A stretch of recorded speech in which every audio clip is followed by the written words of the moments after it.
Começando aqui mais um vídeo e hoje com o Philips A621 na nossa bancada.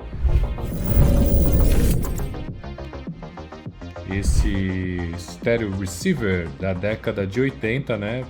Lá pro início da década de 80, que fez bastante sucesso aqui no Brasil. Ele é mais achatadinho assim, né? Ele é bem fácil de você encaixar em vários lugares e ele tem várias entradas aqui, tem auxiliar para CD na época já, né? Já pensando no CD, tem tape, fono, que mais? O FM, né? Obviamente, FM mono e AM. Então ele é bem legal, bem bonito. Aqui você pode ver que está bem sujo, né? Vou virar ele aqui para vocês conseguirem ver a parte de trás dele. Tem várias entradas e é bem bonito, né? Essas cores, tem o verde aqui. Tem esses plugs de caixa que são péssimos, doido para quebrar, emperrar, enfim. Mas aqui tem todas as entradas. Muito legal ele. Enfim, quem viu o vídeo de garimpo sabe que ele não está funcionando. Ele liga, mas não sai som. A gente precisa ver as caixas, né? Ver as saídas, perdão. O botão de power aqui também não existe. Tá faltando aqui o knob do meter. Tá faltando esse do high filter e acho que é isso, né? E aí é o seguinte, como ele não tá saindo som, vamos abrir e ver o que está acontecendo, né? Primeiro fazer uma inspeção visual e depois a gente parte para o conserto em si, fazer alguns testes para saber se é um problema nas saídas mesmo, se é um problema ligado mais à parte de pré-amplificação, onde está esse problema. Eu liguei na lâmpada série, ela não está acendendo, o que é um bom sinal. Então agora é hora da gente desvendar o mistério do A621 Stereo Receiver da Philips. Vamos lá?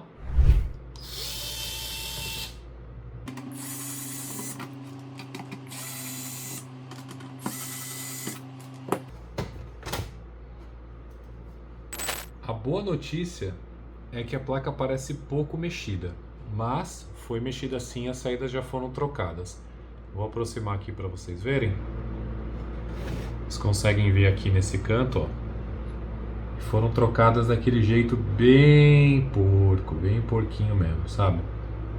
Então, de cara, antes de qualquer coisa, eu já vou nas saídas. Elas estão presas aqui no dissipador. Não vou nem dar muita trela para o resto. Eu vou testar essas saídas aqui.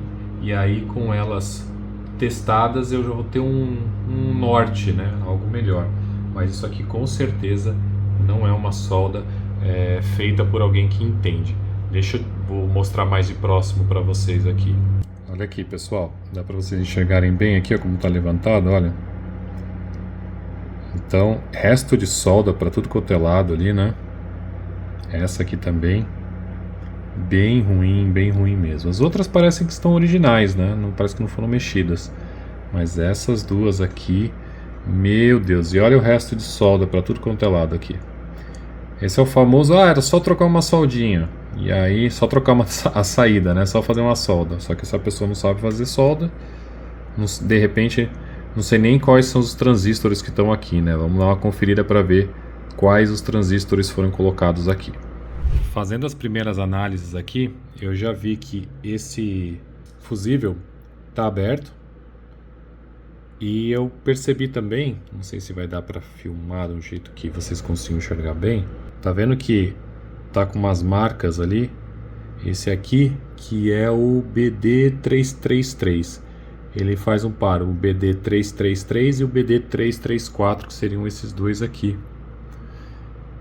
E agora eu vou testar eles, mas eu tenho a desconfiança de que estão abertos e que esses aqui, pela cor, não sei, estou especulando, mas que eles possam ser aqueles que possam ter sido trocados, né? Porque a gente viu a solda toda ruim lá, aí eu não sei se a pessoa tentou tirar e não conseguiu, ou se ela colocou realmente outros BD aqui e desistiu no meio, enfim, não sei o que a pessoa fez. Mas de cara eu já posso te dizer que esse fusível tá queimado, né? Então realmente não vai passar nada. Primeira coisa que eu vou fazer é trocar esse fusível.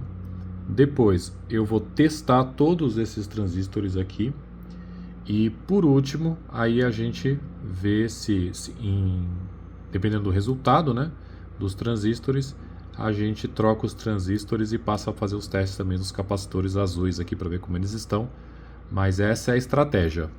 E agora eu acho que a gente já tem um caminho pelo menos para voltar a funcionar.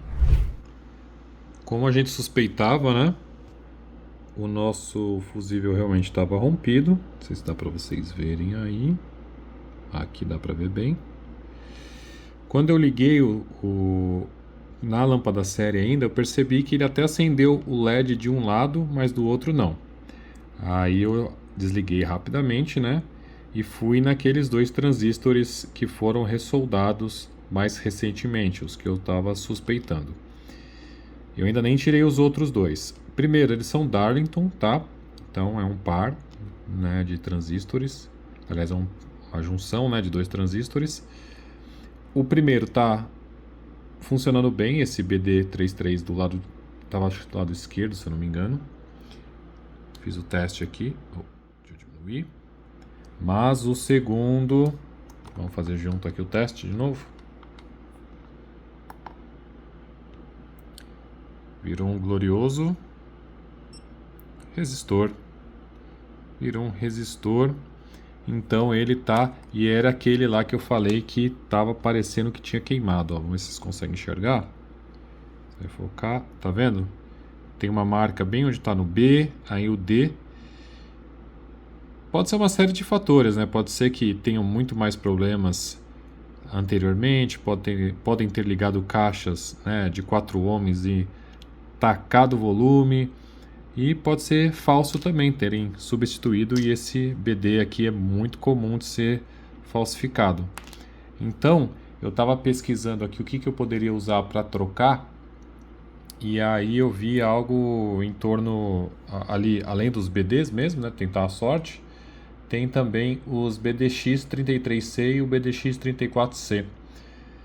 Primeira coisa que eu vou fazer é dar uma olhada no meu estoque para ver se eu tenho algo parecido aqui, que dê pelo menos para fazer uns testes, ou se eu tenho desse BD, eu ainda não dei uma olhada. E se caso eu não tiver, eu tenho que encomendar para a gente seguir com a manutenção. E aí, enquanto isso, eu vou fazendo o teste, enquanto não chegam, né, vou fazendo o teste e trocando os capacitores, porque capacitor provavelmente vai ter bastante para trocar aqui, como eu disse, aqueles capacitores Philips azuisinhos são terríveis, terríveis. Certo? Então, por enquanto, é isso que eu tenho de novidades. Seguindo com a manutenção aqui, pessoal, eu já troquei alguns resistores também. Aliás, alguns capacitores, perdão. Para vocês verem aqui. Que estavam bem alterados mesmo. Um transistor, né, ó, aquele Darlington. E agora também o transistor de drive também. Olha só. Medindo um resistor aqui. E aí, você vê como ele tá sujo, mas muito sujo mesmo. E isso aqui também, não estou dizendo que foi, mas pode ter causado também, porque olha como as perninhas estão meio que ali juntas por causa do que? WD, né? WD e sujeira. Eu já dei uma bela limpada na placa aqui também, para tirar tudo aquele óleo que fica, né, com poeira e vai misturando, e aí ele se torna condutivo. De novo, eu não disse que mas tem grande possibilidade de ter contribuído, porque conduz, se torna condutivo com o tempo. Então não usem de maneira nenhuma WD, Lube, M1, todos esses óleos, né? Esse micro-óleo, porque ele danifica. Para limpar potenciômetro, porque provavelmente isso aqui foi tentativa de limpar potenciômetro e entrou aqui, eu acredito que sim, né? Não acredito que alguém chegou aqui e passou, né, WD, porque aí seria demais, né? Mas enfim, né? Mas você tem que usar, não estou fazendo propaganda, tá? A marca pode ser qualquer uma, mas esse limpa contato, É o limpa-contato que a gente utiliza. Esse aqui é bem bonzinho, viu? Tem um bom custo-benefício. Mas é isso, pessoal. Fiz a limpeza, então, geral aqui. E aí eu vou testar, porque um dos Darlingtons estava bom, do lado esquerdo, né, um dos complementares. E os dois PNPs Darlington também estavam bons. Então, um NPN e dois PNP. E aí, um dos drives estava ruim, invertido. Então, quer dizer, o que estava bom no esquerdo estava ruim no direito em termos do BC. E o Darlington aí estava trocado também ruim. Não sei se deu para entender mais ou menos, mas significa que um transistor estava ruim em cada canal e aí realmente não ia passar sinal nenhum. Eu vou trocar os BCs, eu tenho aqui o BC558, eu já estou aqui separado com ele. Dá para ver aqui. Ah, ó, focou, hein? Maravilha.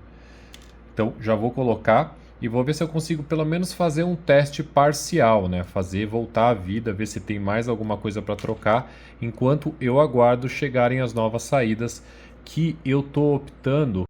Cortou aqui, pessoal, mas só para complementar, que eu tô optando pelo chip 147 e o chip 142. Então eu vou acabar fazendo a troca completa em vez de tentar achar um desses transistores que já não existem mais, né, para vender novos, né? Então você tem muita coisa falsificada. Eu vou fazer a troca pelo chip 142 e o 147. Beleza? Mas antes de mais nada, vamos fazer esse teste, ver se ele vai voltar à vida com essas trocas desses transistores. Enquanto eu aguardo os transistores chegarem, eu resolvi tentar fazer uma solução aqui para a falta desses knobs, né, que são mais dificinhos de achar pelo formato deles, né, retangular. Deixa eu até dar uma deitadinha aqui, vocês enxergarem um pouco melhor o formato deles. Então eu resolvi tentar modelar eles em 3D, utilizando um pouco do conhecimento que eu tenho, né, já que eu trabalho também nessa área. E aí eu cheguei num resultado aqui que não é perfeito, né? Eu usei como referência esse aqui que eu tirei do próprio aparelho. E aqui são eles, vocês estão vendo as imagens aí também da impressão.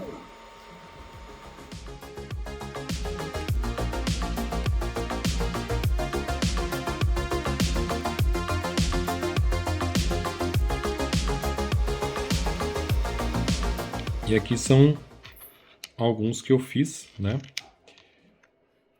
Para vocês verem aqui. E aí a ideia também é, obviamente, pintar eles, né? Numa tinta parecida. Mas a ideia central foi essa. Fazer, e agora eu vou furar, porque ele tem uns furinhos aqui, se vocês repararem, que é onde entra esses pontinhos aqui, para fazer o contato, né? Então ele tem 3 furinhos, e aí até fiz umas marcações aqui já, e agora a ideia é furar e ir testando para ver se a gente consegue encaixar eles ali, e aí utilizar esses impressos em 3D. Fiz os furos aqui, pessoal, usando uma micro retífica, e agora vamos fazer o teste para ver se ele encaixa naquelas aletas, né? E fica redondinho, pelo menos para dar uma maior firmeza, né? Para ele não ficar solto na hora de ser pressionado. Voltando para a parte estética, pessoal, então agora a gente vai fazer os botões, né? Tem 2 aqui que estão soltos, são 2 mesmo, isso, 3 aqui, que são esse encaixe, né? Que depois vai essas molinhas, né? E essa estrutura branca. Então, eu vou usar para cá, para colar, eu vou usar a Audit, porque a Audit ela não é propaganda, mas ela ajuda pra caramba na hora de travar isso aqui, principalmente porque isso é metal, né? Então é mais difícil de fazer essa cola, esse grude. Então eu vou usar a Audit para isso, e aí depois de deixar curar aqui, eu vou deixar isso aqui 24 horas, amanhã eu venho e continuo para fazer a montagem dos botões. Enquanto isso eu vou tentar pintar os botões que eu imprimi em 3D para colocar aqui e substituir aqueles 2 ou 3, eu não me lembro agora exatamente, que estão faltando, aqueles knobzinhos, beleza? Então é isso por enquanto. Bom, passou aqui algumas horas, né? E aí eu fiz a pintura dos knobs, além, né, de deixar aqui secar e ficar bem firme agora, bem presinho aqui, esses suportes. Para comparar, pessoal, esse aqui é o original, tá? Vou colocar aqui do lado. Esse é o original. Ele é um pouquinho maior, não muita coisa, porque eu medi e ficou assim, muito próximo.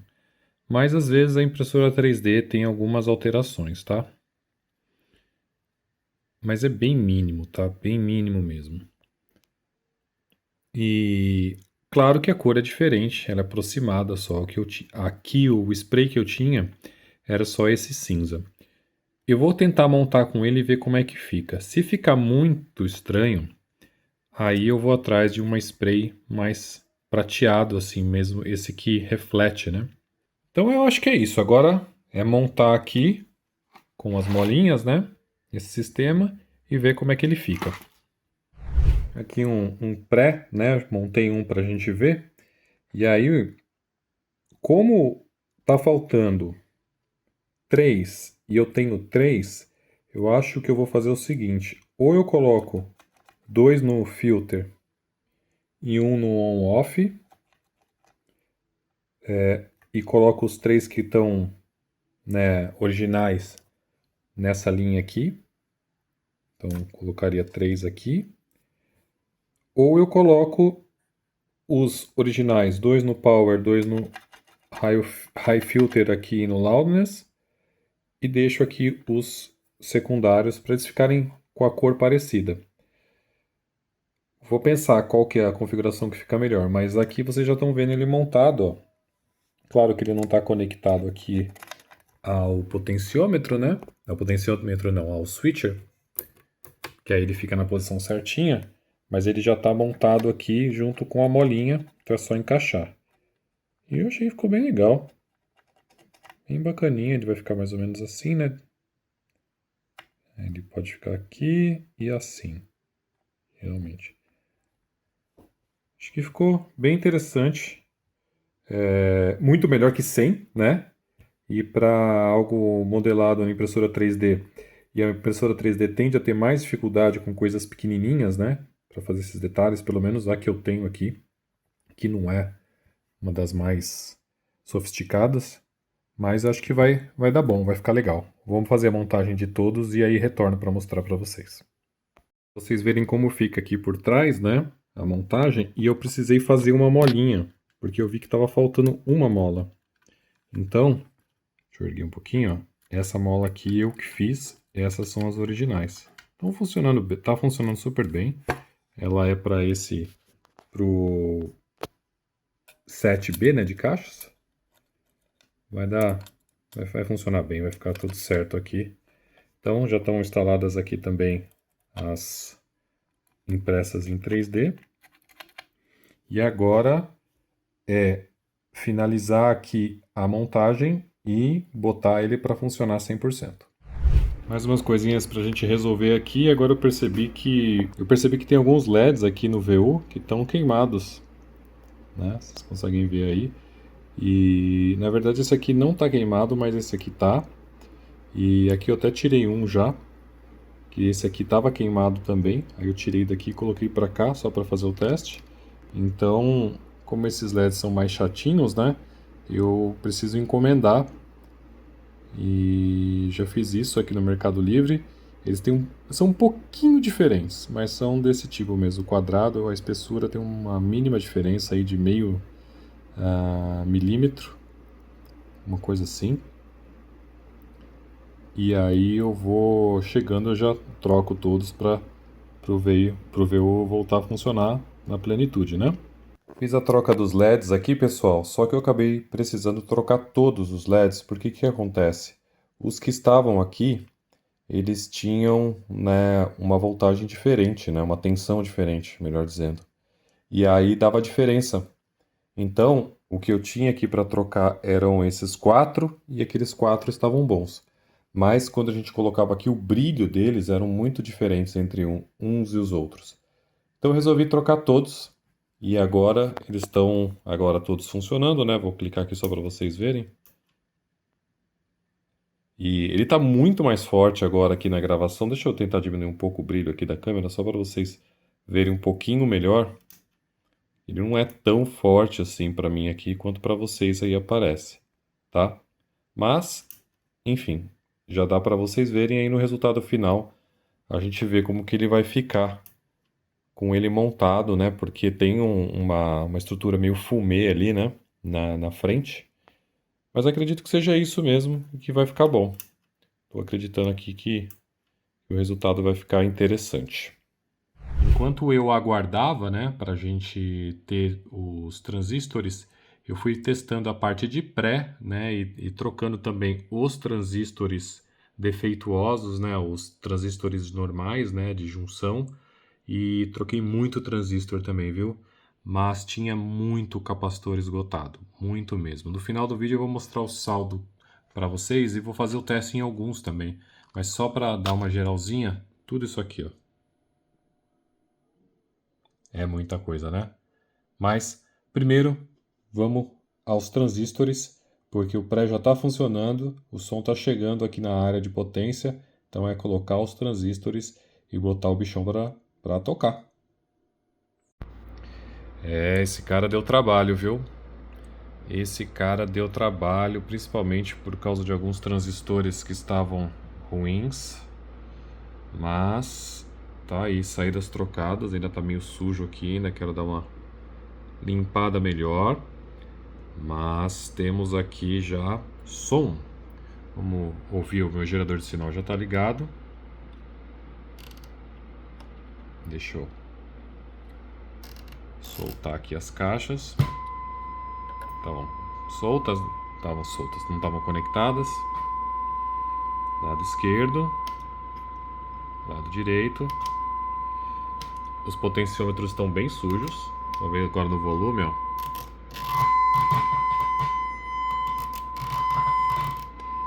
E agora eu tenho que fazer o ajuste de bias dele, né?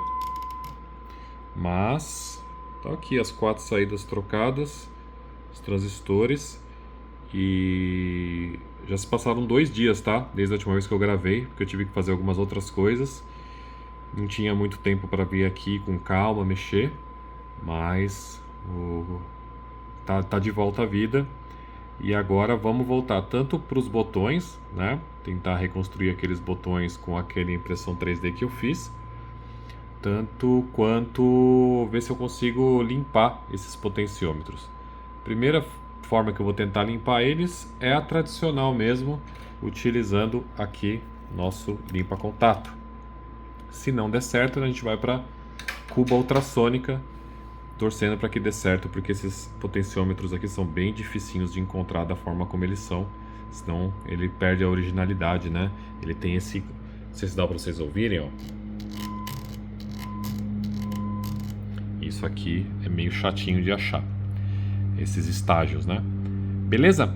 Então vamos para essa parte agora e aí eu já volto tanto para dizer como é que foi aqui a questão dos potenciômetros, quanto para dizer para vocês em relação aos botões e a parte estética mesmo, para a gente fechar esse carinha aqui que tá quase lá, hein? Quase lá. Então vamos lá, pessoal, vamos fazer aqui o ajuste de corrente de repouso, né? O manual de serviço pede 20 mV, tá? Para que a gente vai buscar 20 mV.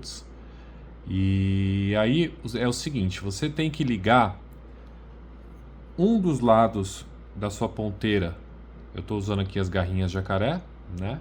Mas são as ponteiras do meu multímetro.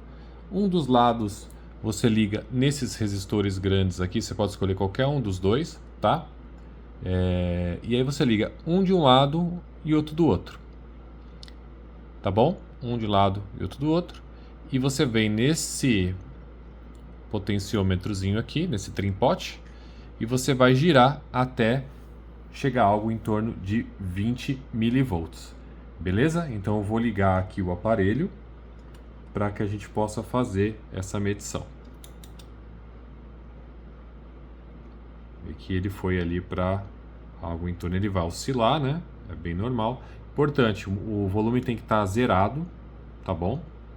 O volume zerado, sem nenhum sinal, sem nenhuma caixa conectada, beleza? E aí agora a gente vai lá, eu já troquei esse trem-pot também, porque o que estava aqui estava bem duro, difícil de fazer o ajuste. E você vai lá, vai trabalhar aqui até chegar algo em torno bem suave, de 20 milivolts. Um pouquinho. Eu vou deixar aqui por volta de 20,50, por quê? Agora chega o processo que a gente tem que deixar o aparelho ligado por volta de 15 a 20 minutos. Para quê? Para que os transistores esquentem, né? Eles vão chegar na temperatura que é de trabalho deles, de pico de trabalho, tá? Então é natural, o transistor, conforme vai passando a corrente, ele vai esquentando. Depois desse período, vocês vão perceber que vai modificar aqui. Então eu vou cortar agora a gravação, vou voltar daqui a uns 15, 20 minutos. E aí a gente faz o ajuste de novo. Esse sim, o ajuste final, tá bom? Então eu volto daqui a pouquinho. Para vocês vai ser um clique e mais para mim eu vou esperar entre 15 e 20 minutos, tá bom? Até já. De volta aqui, pessoal. Vocês viram que baixou bem pouquinho, né? Depois desses 20 minutos aí de espera. Tava ali em 20,80, se não me engano, agora 20,58, 57. Significa que, primeiro, termicamente falando, né, tá bem estável, o que é excelente. Todo esse tempo ligado ele alterou quase que nada. Claro, também troquei componente pra caramba aqui, tudo novinho, né? Em termos de transistores aqui, desde a placa, desde a entrada, pré e a parte de amplificação. E os capacitores e tudo mais, né? Então ele tá bem redondinho. E aí, agora a questão é só tentar ficar o mais próximo ali. Deixa eu colocar um pouquinho a mão na frente aqui. Pronto. O mais próximo possível dos 20. Então dá para mexer de novo. Pode mexer tranquilo, tá? Não, saiu dos 20. Não precisa ficar com medo, não. Você só precisa chegar o mais próximo. É bem sensível. Então 19,90. Olha lá. Isso aqui é a variação do próprio potenciômetro, do próprio trim-pot, né? Então vamos lá de novo. Tentar deixar ele o mais... Vou jogar ele um pouquinho para cima e deixar ele voltar. Nossa, foi muito. É muito sensível, né? Aqui é melhor um multivoltas, tá? Se você tiver um trim-pot multivoltas na hora aí, é melhor porque ele é muito mais preciso. Mas como eu não queria alterar a originalidade, eu acabei optando por colocar esse trim-pot mais tradicional aqui. Esse aqui é o mais próximo aqui que eu consegui chegar, 20,19, tá excelente, tá? Não precisa também, nossa, tem que ser 20 cravado, é muito difícil mesmo, somente com esse tipo de potenciômetro. 20,18 tá tranquilo, tá? Fiz um dos canais, são 2 potenciômetros, vou girar um pouquinho aqui para vocês verem, tem um segundo potenciômetro, na verdade não dá nem para vocês verem porque ele tá aqui embaixo desse capacitor, ele tá aqui, ó. Então tá meio escuro, mas vou fazer o segundo também agora, e aí essa parte tá pronta. Eu também já limpei os potenciômetros, todos os potenciômetros de volume, e aí agora eu vou testar para ver se eles estão consistentes na limpeza ou se o limpa-contato deu uma ajudada, mas depois voltou os ruídos. Mas aqui eu vou dar por encerrada a parte da amplificação e agora eu estou querendo me concentrar mais naquela parte dos botõezinhos para ver se a gente consegue fazer funcionar, e aí a gente faz um fechamento do vídeo com ele bonitão, montado, testando tudo do nosso amplificador aqui, nosso receiver da Philips, beleza? Então, vamos lá. Pessoal, eu comecei a fazer alguns testes mais aprofundados aqui antes de fechar a questão do amplificador. E é o seguinte, sem carga, ele está funcionando, que é uma maravilha. A onda está perfeita. Mas, se eu conecto carga, vocês vão ver a diferença. Deixa eu só fazer a conexão aqui, e aí vocês já vão ver a diferença. E aí, a partir do momento que eu conectei uma carga, olha o que acontece. Olha essa distorção aqui na região do negativo, né, da onda, com uma distorção bem acentuada, principalmente quando eu aumento o volume. Eu vou diminuir o volume, a distorção praticamente some, fica bem mais tranquila. Conforme eu aumento o volume, olha ela cada vez maior. Então, o que acontece? A minha desconfiança é que o transistor PNP, vou desligar aqui, o transistor PNP é falso, que ele não aguenta quando você coloca mais carga, né? Quando você coloca aqui uma passagem maior de amperes, né, uma amperagem maior, ele abre o bico. Para mim, isso é o meu diagnóstico. Então, o que eu fiz? Eu comprei outros transistores que eu quero testar primeiro na região do PNP, e depois eu comprei pares e depois trocar completo para ver se vai sanar esse problema. Eu vou fazer a troca e volto para mostrar para vocês. E como suspeitávamos, realmente era uma questão de transistores falsificados. Era para aqueles transistores que eu coloquei segurarem tranquilamente a corrente que estava passando pelo nosso amplificador, mas vocês viram, né? Subia o volume e ele não aguentava. Aqui, ó, já tô, ó, 22 volts pico a pico, que é bem o que esse cara consegue entregar e tranquilo. Eu optei por colocar aqui o BDW 93 e 94, tá? São dois pares de NPN PNP Darlington. Então foi essa troca que eu fiz. E aí, como vocês podem ver, a coisa andou. Eu resolvi colocar aqui os componentes para a gente dar uma olhadinha juntos, né, na qualidade de cada um que foi retirado, para vocês terem uma ideia da importância, né, de muitas vezes não ter muita dó de fazer um recap, né, arrancar todos os capacitores quando eles são ruins. Não é sempre que você tem que fazer. Eu mantive só um capacitor aqui eletrolítico e é o da Siemens, né? Aquele laranja que é muito bom. Mas o que acontece é que esses capacitores aqui tanto estavam barrando a passagem de som, com fuga, trazendo problemas para os transistores, uma série de questões. Então eu vou mostrar para vocês aqui, em teste, qual é a qualidade no momento, né, de cada um desses transistores, como eles estavam, aliás, desses capacitores, como eles estavam. Também vou fazer o teste com alguns transistores, uns queimados, outros com problema de ganho, mas vamos começar com os transistores, com os capacitores, perdão. Então, esse aqui tem uns que nem testam, mas ó, esse aqui 4.3 de perda e um ESR de 5. Quando ele é de 47. Ver se eu consigo colocar mais próximo da câmera para vocês enxergarem. Se ele vai fazer o foco, fez. 47 microfarads e ele está dando 6.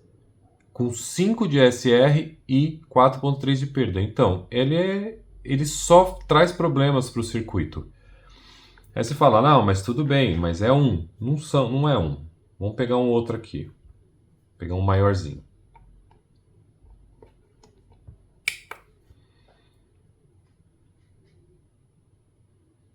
(44) 17 de perda, com uma ESR de 2. E deu 44. E ele é, para vocês verem, 100 microfarads. Ou seja, ele está com menos da metade da capacitância dele, com uma perda enorme, obviamente, né? E com ESR que não permite ele nem funcionar. Esse aqui, por exemplo, estourou. Completamente aberto aqui, ó. E aí eu vou pegar um do mesmo dele, que não está estourado, mas esse aqui, por exemplo, ó, é de 220. Vamos ver como que ele vai medir.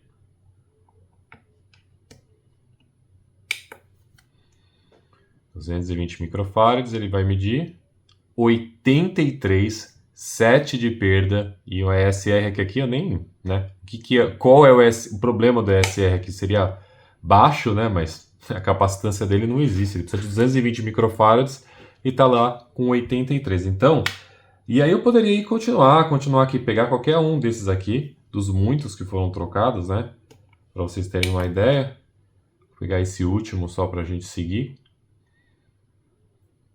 Olha lá, 6.2, 7.7 de ESR, tá dando 8.000 nanofarads, né?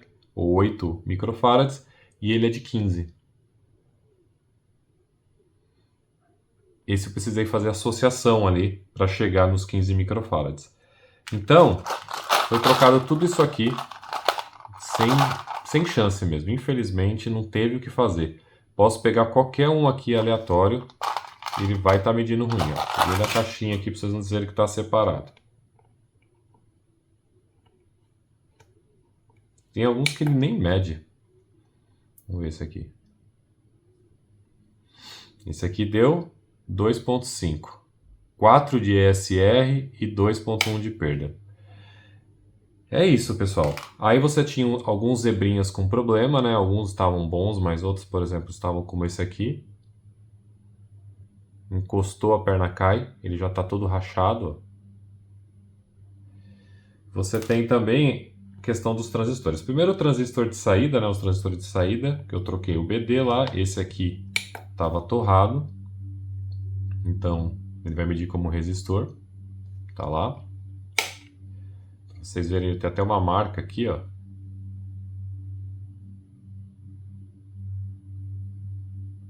Que foi onde provavelmente a pastilha pegou fogo mesmo, né? Então, tá aqui os outros que eu troquei, né? Foi trocado também esses dois trimpotes, que eles não estavam ajustando, que ele era do ajuste de bias. Mais aqui dos zebrinhas que foram trocados. Mais transistores que foram trocados, além dos que estão separados aqui, ó. E vamos fazer um teste nos transistores só para fechar essa parte aqui. Esse aqui, tem alguns que estão aqui em curto total e tem uns que estão com problema de ganho. Vamos ver qual é o caso desse. Esse aqui, medindo o resistor. Esse aqui também, vamos ver. Olha lá, resistor. E tem uma questão importante aqui, pessoal. Vocês vão enxergar que por causa de usar óleo e aí vai entrando coisa dentro, não sei se vai dar para mostrar na verdade, mas vamos tentar. Tá vendo aqui, ó? Isso aqui, ó, dependendo do que grudar aqui, já é suficiente para criar o curto. E tinham vários que estavam assim. Eles ligam uma perninha na outra, passou corrente, frita o transistor. E é isso, eu posso seguir aqui testando. Então, tem aqui uma questão de componentes ruins, sim, né? E tem uma questão aqui também de mau uso. E aí juntou duas coisas para dar esse problema. Infelizmente fica inviável. Ó, esse aqui, ó, é um caso, por exemplo, que ele não está em curto. Mas olha o HFE dele. Porque ele é um BC546B. O BC546B ele tem que começar com um HFE de 200 no mínimo, tá? Entre 200 e 450 de ganho. O ganho dele está em 74. Tá muito baixo. Dependendo do estágio que ele tiver, isso aqui atrapalha todo o andamento do aparelho. E aí o que eu percebi aqui nesse aparelho é que várias vezes eu fui testando a passagem de som até chegar nos estágios, né, andando na pré-amplificação e no amplificador de potência, o que eu percebi é que o som morria no meio. Eu trocava um componente, ele ia até aquele componente, na sequência morria. Aí eu ia lá, trocava outro componente, morria. Então, o que a gente pode fazer numa situação dessa se não trocar, né? Como eu disse, se você gosta desse aparelho, vale a pena, porque ele tem um som legal, ele tem um design bonito, mas ele vai dar trabalho. Ele vai dar trabalho para você, porque você vai ter que trocar bastante componente até você conseguir colocar ele de volta à vida. Eu tenho mais um desse que eu comprei no Marketplace e no futuro eu vou fazer de novo mais uma restauração. Não sei o que ele pode apresentar, eu comprei, guardei e deixei lá. Mas enfim, fica para um próximo vídeo. Agora vamos finalizar esse vídeo para vocês verem com ele montadinho, bonitinho. Finalizando então aqui o nosso glorioso Philips A621, esse receiver aí do início dos anos 80, fazia parte de um conjunto muito bacana, né? Com várias entradas e que está funcionando agora perfeitamente como saído de fábrica. Não sei se tão bom assim, mas tá bom. Aqui um som. Os VUs, né? Acabaram que eles ficaram mais fortes, né? Os VUs do que o original, né? Mas eu gostei do resultado, acho que ficou legal. Você tem aqui os botões de limitação, né? Do VU. Saídas de caixa, né? No A e B, só tá ligado no A. O on-off. Filtro high. Eu gosto ele desligado, prefiro. E que o loudness, que dá aquela pressão no grave nos volumes mais baixos, né? E aí, balanço, esquerda, direita.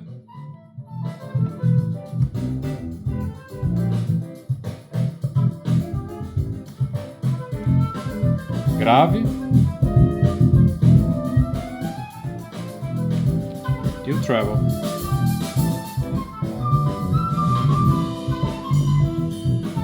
As saídas aqui para tape, né? Mais uma, fono, FM estéreo, FM mono e AM que não tem mais nada, né? Como vocês sabem, o sinal de FM aqui onde eu moro, que é uma chácara, sempre falo isso nos vídeos, é muito ruim, só pega um pouquinho dessa rádio gospel aqui, então é o que tem.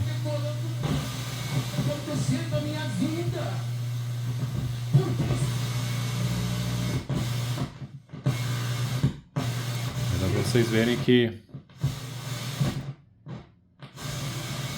dentro do possível está funcionando.